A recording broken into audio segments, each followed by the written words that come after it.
On m'a souvent dit, ouais, Mathéo, tu vas voir, quand tu vas te faire une copine japonaise, tu vas apprendre le japonais direct, tu vas être super bon en japonais, etc.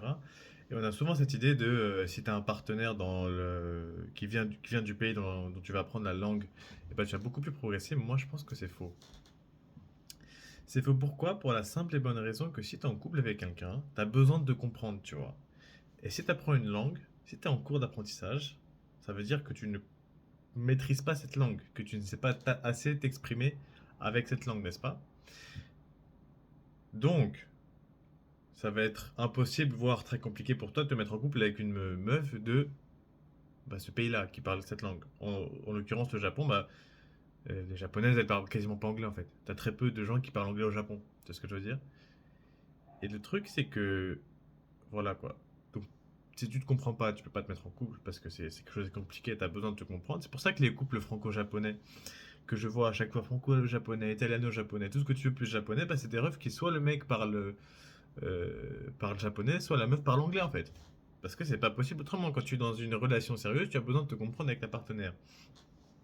Même si j'entends que, même si l'argument est entendable, hein, de dire que si t'es avec une partenaire, c'est une relation intime avec une personne de l'autre pays, forcément que on peut s'imaginer que ça te permet de booster tes compétences. Mais moi, je ne pense pas du tout parce que si tu es en relation, c'est a priori que tu arrives à te comprendre avec elle et si tu arrives à bien communiquer, mais je veux dire, c'est pas la communication normale comme moi il fait beau aujourd'hui, donne-moi un verre d'eau ou comment est-ce qu'on va à cette gare-là, tu vois, c'est genre de la communication, tu as besoin de communiquer ce que tu penses, ce que tu ressens à l'intérieur de toi. Genre, ouais, quand tu m'as fait ça, j'ai ressenti ça, ici et ça, tu vois. Ça, c'est quelque chose qui est beaucoup plus compliqué à utiliser dans une langue étrangère, surtout le japonais. Et je pense que c'est un point qu'on n'établit pas assez, c'est que le japonais que tu vas apprendre avec les gens, c'est pas un japonais que tu vas apprendre avec des partenaires, tu vois. C'est pas un japonais que tu vas apprendre en relation, c'est un japonais que tu vas apprendre avec des potes. Pourquoi? Parce que les gens que tu rencontres dans des bars, les gens que tu rencontres dans des sento, les gens que tu rencontres dans des cafés ou dans des apps comme HelloTalk, etc., c'est des gens qui vont pas parler anglais. Et en fait, c'est ce qu'il te faut. Parce que si tu peux communiquer, le cerveau, tu sais, le cerveau, c'est un flemmard, hein. Si tu peux utiliser une langue que tu comprends, tu vas l'utiliser même si le mec parle la langue que tu vas apprendre. Tu vas pas faire le mec en mode ouais, vas-y, on parle comme. Non, frère. De le moment où tu auras un problème de prononciation, tu vas juste utiliser l'anglais et si l'autre parle anglais, tu vois. Donc c'est pour ça que je trouve que voilà. C'est une perte de temps d'essayer d'apprendre une langue avec quelqu'un qui parle anglais en fait. Avec un japonais essayer d'apprendre le japonais avec un japonais qui parle anglais, je trouve ça tu vas pas le faire parce que c'est beaucoup plus facile pour toi de parler et pour lui de parler anglais et de vous comprendre en anglais que de vous comprendre en japonais. Le top qui booste tes compétences en japonais, c'est de parler avec des gens qui ne savent que parler japonais. Heureusement, le Japon en regorge. Et surtout pas avec une meuf, parce que je pense que, voilà, selon mes valeurs et selon la vision dans laquelle j'ai aujourd'hui, tu ne peux pas te mettre en couple avec une personne avec laquelle tu peux pas t'exprimer librement. Tu vois, c'est genre, c'est pas, pour moi, c'est pas possible, ou alors c'est toxique. Enfin bref, si tu peux pas, si tu peux pas comprendre ce que ressent l'autre et te comprendre toi-même, et comprendre comment dire ça et transmettre à l'autre, je trouve que c'est très difficile d'avoir une relation. Et du coup, je me dis que même si tu te mets avec. En fait, je me dis que si tu vas apprendre le japonais et que tu te mets en couple avec le japonais, ça va te freiner. Genre, honnêtement. Parce que si tu parles qu'anglais avec elle et que vous traînez la plupart du temps ensemble parce que c'est une relation intime, tu es dans un pays étranger, c'est rassurant d'avoir une relation intime. En fait, ça fait que tu vas rester tout le temps H24 avec elle et dès que tu auras un problème, tu lui dis en anglais, elle va parler en japonais au mec. C'est ce que je veux dire. C'est pour ça que c'est vraiment important de t'immerser, mais sans te mettre en couple, parce que te mettre en couple, tu vas te réfugier dans ça. Je veux dire, on est des flemmards, intrinsèquement parlant, on est des flemmards, le cerveau fait la chose qui lui consomme le moins d'énergie possible, et si lui consomme le moins d'énergie possible, c'est de rester avec ta meuf H24 quand tu sors, et de se servir d'elle en tant que traductrice, entre guillemets, c'est ce que tu vas faire. Surtout que c'est dans un pays où t'as personne, t'as pas ta famille, frère, où tu débarques tout différent, oui, tu vas te lier à la personne qui t'est le plus loin, enfin, comment dire, avec la personne à qui tu peux faire le plus confiance. C'est ce que je veux dire, bien sûr. Et donc, c'est pour ça que je t'incite vraiment, si tu viens au Japon seul, comme j'ai fait, genre à 18-19 ans, même à n'importe quel âge d'ailleurs, hein, c'est en fait, de t'immerser et de parler qu'avec des Japonais, mais en fait, de rester avec des amis, tu sais ce que je veux dire? Et de parler japonais, genre, tu vois, au début, je parlais genre un japonais, mais genre, où est-ce qu'est la gare? Donne-moi un verre d'eau, merci beaucoup, l'addition s'il vous plaît, tu vois, genre, c'est pas plus. Sauf que j'ai été curieux, j'ai parlé à d'autres gens, il y a des gens qui m'ont abordé dans des bars, dans des cafés, des trucs à droite à gauche, j'étais curieux, moi aussi j'étais curieux, j'ai abordé des gens. Et voilà, je pose une question, deux questions, on fait des petits dialogues. J'ai un japonais basique, mais tu vois, j'entends ce qu'il dit, j'imprime, je sors un truc, je vois que c'est vrai, je vois que c'est faux, je corrige. Et c'est comme ça qu'au fur et à mesure, en fait, tu apprends. Et d'ailleurs, j'ai récemment rencontré dans l'avion un Français. Au pif, tu vois, je revenais de France pour aller au Japon. Et voilà, je voyais qu'il y avait un Français qui lisait un livre en japonais à côté de moi. Donc c'est plutôt rare, parce que de pouvoir lire le japonais, c'est quand même voilà, quelque chose qui prend du temps. Et donc, ouais, j'ai parlé. Ce mec-là aussi, c'était comme moi, un mec qui a fait ses 1 an au Japon. Bon, lui, il était là il y a un visa spécial, genre en truc de travail en fait. Donc c'était quelqu'un qui avait déjà voilà, un bagage universitaire, un bagage voilà, éducationnel plus élevé que le mien. Mais voilà quoi, le mec il parlait un japonais comme moi et j'étais surpris parce que je me dis, je suis finalement tombé sur quelqu'un qui a utilisé les mêmes stratégies que moi et qui a un niveau qui est largement supérieur à n'importe quelle autre personne que j'ai parlé qui a vécu ici depuis 1 an, tu vois. Et genre je connais des gens qui ont vécu ici depuis 10 ans qui sont pas foutus de demander des directions en japonais. Je trouve ça ouf en fait. Genre qu'est-ce que tu viens, qu'est-ce que, genre si ça fait 10 ans que t'es au Japon frère, je parle pas de japonais, mais qu'est-ce que t'es venu faire en fait? Tu vois ce que je veux dire? Après bien sûr tu fais tes choix à ta vie etc. Je comprends mais je trouve que voilà, c'est triste. Tu vis dans un pays dont tu parles pas la langue. Enfin bref. Anyways. Et donc, je parlais à ce Français-là. En fait, bah, s'avérait-il que c'est un mec voilà, qui s'est dit bah, j'ai pas trop envie d'être pote avec des Français parce que je vis en Japon, c'est logique, tu vois. Et que j'ai envie de prendre le japonais. Du coup, le mec a traîné qu'avec des potes japonais comme ce que j'ai fait.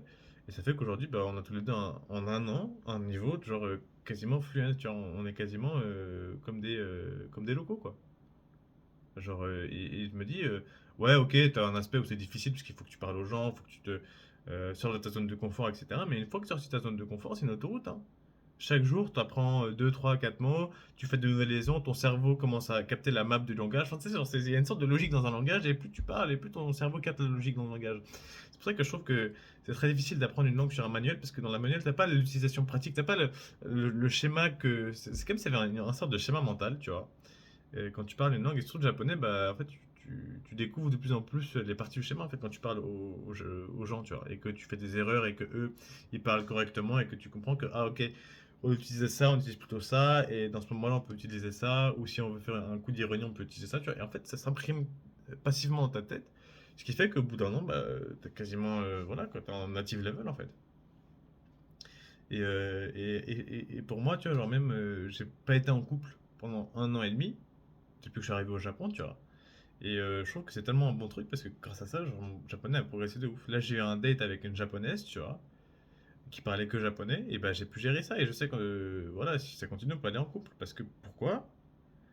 Parce que je parle japonais et qu'elle parle japonais et que et que c'est devenu le langage pour nous le plus facile de communiquer. Et là, je pense que une relation intime avec une japonaise où que tu fais que parler japonais, bah ça va vraiment genre exploser ton niveau de japonais. Parce que je veux dire. Et là, je pense que c'est bien. Parce que si tu mets en couple avec une personne, avec une meuf japonaise, qui parle anglais, et que toi tu parles pas japonais, tu vas jamais progresser en japonais. Tu vas rien progresser du tout, frère. Alors que si tu mets en couple avec une japonaise qui parle que japonais, toi aussi qui parle japonais, ça fait que ton niveau de japonais qui était déjà plutôt bon pour te mettre en couple va encore s'améliorer et partir avec l'excellence. C'est ce que je veux dire. Bref, donc voilà. J'espère que cette vidéo t'a plu et moi je t'aime bien aussi. Et d'ailleurs, pour les types, pour être pote avec des Japonais, alors il y a l'application HelloTalk qui est pas mal, même si du coup, comme je l'ai dit, les Japonais là-bas tendent à savoir parler anglais. Euh, mais je trouve que voilà, ça dépend des gens. Des fois, tu as des gens qui comprennent et qui t'aident à parler japonais, mais encore, tu vois, là, j'ai utilisé cette application quand je parlais déjà bien japonais, donc c'était pas chiant pour mon pote japonais de m'entendre parler japonais, de parler en japonais, parce qu'il comprenait tout ce que je disais, et j'avais pas trop de mal en fait. C'était une conversation fluide, mais je pense que si c'était une conversation moins fluide, le mec ça va le saouler quoi. Et peut-être que vous avez terminé par parler anglais, c'est ce que je veux dire. Ce que je conseille vraiment, c'était au Japon, bah, en fait, va dans les sento. Moi, c'est un truc que j'ai fermé de ouf parce que j'adore les bains publics. Enfin, c'est un truc, tu te sens trop bien, t'es trop propre. Enfin, bref, c'est génial. C'est très bien pour le corps et en fait, tu peux parler à plein de gens là-bas et c'est bien. Et sinon, tu peux aller dans les cafés. Les gens t'abordent en fait des fois dans les cafés. Il faut juste, voilà, tu t'assois avec ton livre et il y a des gens qui vont venir à droite à gauche, et des fois tu vois le feeling, tu vois que tu peux placer deux, trois phrases, une petite réflexion, et une réflexion en suit une autre, et t'as un dialogue, et t'as un nouveau pote en fait. Pareil dans les bars aussi, je suis allé dans un bar, je suis allé que dans un seul bar, qui s'appelle Bonjour Tokyo Bar, qui est vraiment génial. C'est une soirée, enfin c'est un bar français, où est-ce que t'as des Français et des Japonais qui s'intéressent à la France. Et voilà, j'ai pu me faire des potes japonais qui parlent japonais là-bas aussi, tu vois. Donc c'est franchement une bonne option. Après, si tu vas apprendre le japonais vite, il faut que tu fasses le même sacrifice que j'ai fait, c'est-à-dire qu'aucun pote français. Pendant un an, aucun pote français. Tu peux faire une ou deux fois par mois des sorties avec des Français, mais aucun pote français, parce que si tu utilises le français, frère, tu vas pas ton cerveau, enfin, c'est comme si ton cerveau travaillait moins du coup la langue parce que tu es moins en détresse en fait. Ce que je veux dire, il y a un peu une notion que tu es en détresse, du coup ton cerveau il se met à 100% sur la tâche. C'est ce que je veux dire. Et le fait de ne pas avoir de potes, le fait de devoir chercher le contact social dans une langue que tu connais pas, ça fait que ton cerveau il est en détresse et qu'il se met à 100% parce que tu es un animal social et la solitude c'est la pire chose qui peut t'arriver. Genre pour te dire à quel point l'humain est social, si tu mets le pire des psychopathes dans une cellule d'isolement, tu le punis. Genre si un psychopathe est isolé, tu le punis en fait.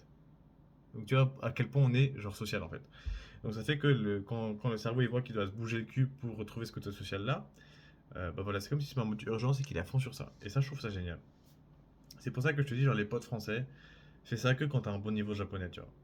Parce que sinon tu vas que traîner avec eux, parce que c'est beaucoup plus facile de traîner avec des Français que tu comprends et c'est ta langue maternelle, donc t'es beaucoup plus à l'aise.